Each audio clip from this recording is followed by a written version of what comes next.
Let's look at this here. Nature of management. Here we see management in three dimensions: management as art, management as a science, and management as a profession. So, first, let's talk about management as art. So, what are the characteristics of art? Every art will have a theoretical knowledge, personalized application, and it is also done based on practice and creativity. I'll give you some example. Music is a form of art. Now, music has a lot of theory, a lot of grammar to it. If you have a little bit of idea about Carnatic musical, since I come from South India, I'll give you an example. The Carnatic music, there is a rag called Raga Hindolam. Okay. Now you can see the syntax of that raga. So this is the ascending notes and this is the descending notes. So if you have to compose a song in this Hindolam raga, you have to follow this syntax. You cannot break this syntax and create or compose a song and call that as a song based on Hindolam. So people who are obsessed with Carnatic music, they follow this very strictly. The equivalent of this raga in Hindustani music is Rag Malkauns. So again, you can search about this later. So now you get the idea. This I gave an example from music. The same way you can search for examples in art, in photography, in storytelling. Storytelling has a standard structure, right? Act 1, Act 2, Act 3. Almost every movie follows that pattern. So every art has a theoretical set of knowledge, some proper syllabus to it. And then artists apply those theoretical knowledge into their own version. For example, the same Hindolam raga, you take both Ilayaraja has composed songs, A.R. Rahman also has composed songs with Hindolam. They do it totally based on their practice and their creativity, and they personally apply it in their own way. Both of their songs sound good, but the songs are ultimately different. The basic theory is the same, but the application is different. Now let's see it applying to management. Management has a theory to it. Yes, there is a management. There are lots of management theory. You see classical management theory, behavioral management theory, like how music is documentized. Same way, management also has a lot of theoretical stuff to it. And there are lots of different types of managers. I'll give you two examples.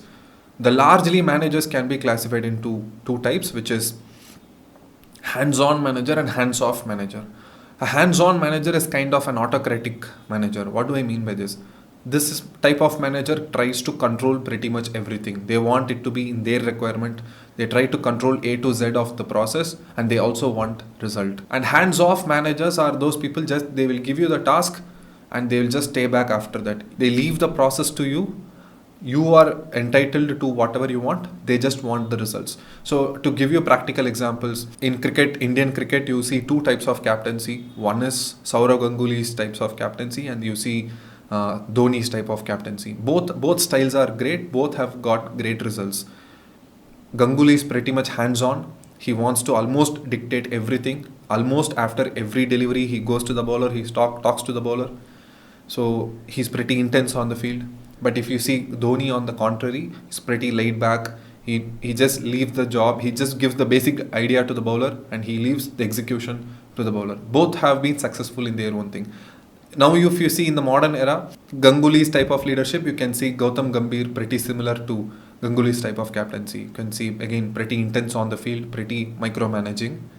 But again, Dhoni, if you see, I find Shreyas Iyer to be kind of more like Dhoni, pretty cool, not so reactive on the field, kind of leaves it to the players. So these are two types I can say. Both are successful, both types of leadership are successful, but they are pretty different if you see at the detail level.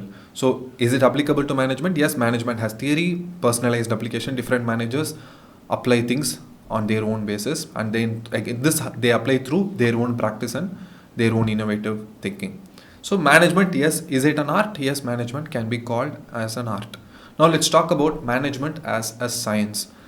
Does science have a systematized body of knowledge? Yes, science has a systematized body of knowledge. You have periodic table, you have Newton's laws of motion, you have Einstein's theory of relativity. So many body of knowledge you can find in the field of science. And those things, those rules, those laws have been derived after lots of experimentation, lots of trial and error, and they hold good everywhere in this universe. Newton discovered gravity. Gravity exists in America, in India, in Australia. Every part of the planet you go, the same level of gravity you can experience. So it is universally applicable. Now let's fit that into management. Yes, management again has a systematized body of knowledge, we just saw. And managers also experiment a lot, and they came up with, the scientists and managers came up with the body of knowledge based on their experimentation, based on their application. But does it have universal validity? No, it does not have universal validity. Again, I will give you some examples. If you work in an MNC, let's say from MNC from India, you can talk to your subordinates who are Indians in one way, you can manage them in one way. But let's say you also have some subordinates from Hong Kong, or let's say you also have some subordinates from Japan. You cannot talk to them the same way how you talk to Indians. You cannot manage a Japanese in the same way how you deal with Indians.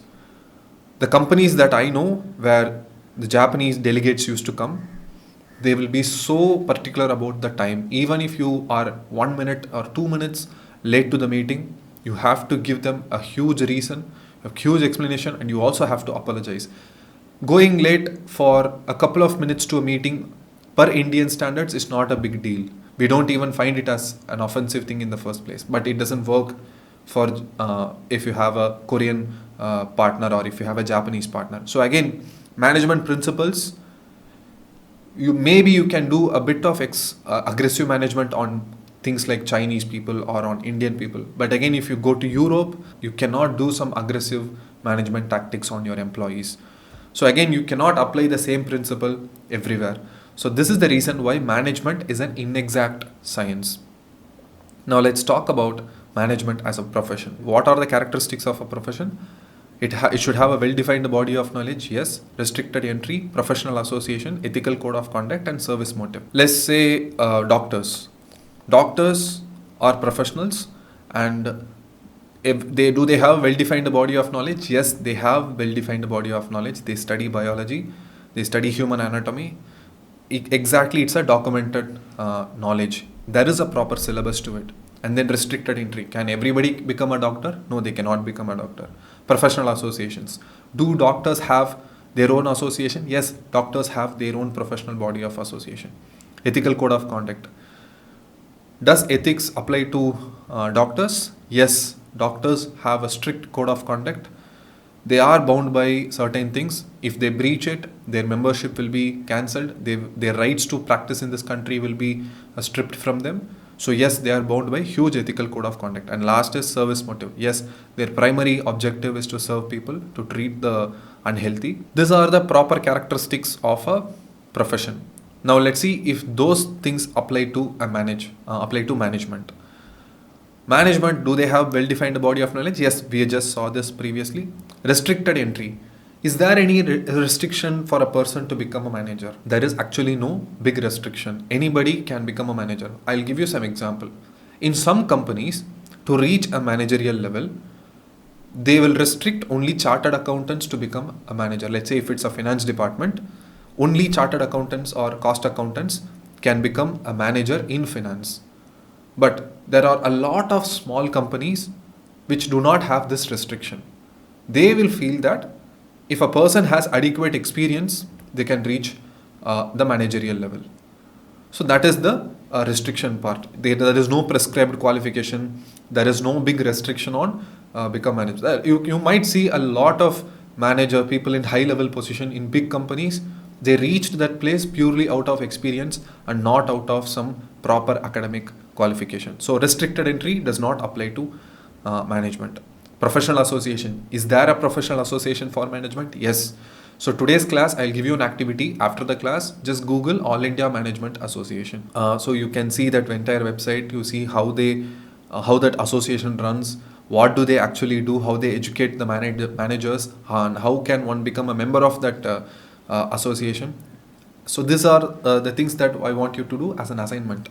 You'll learn a few things. Ethical code of conduct. Yes, there are some general ethical code of conduct. Yes, you should not, if you are in finance department, you should not misreport the numbers.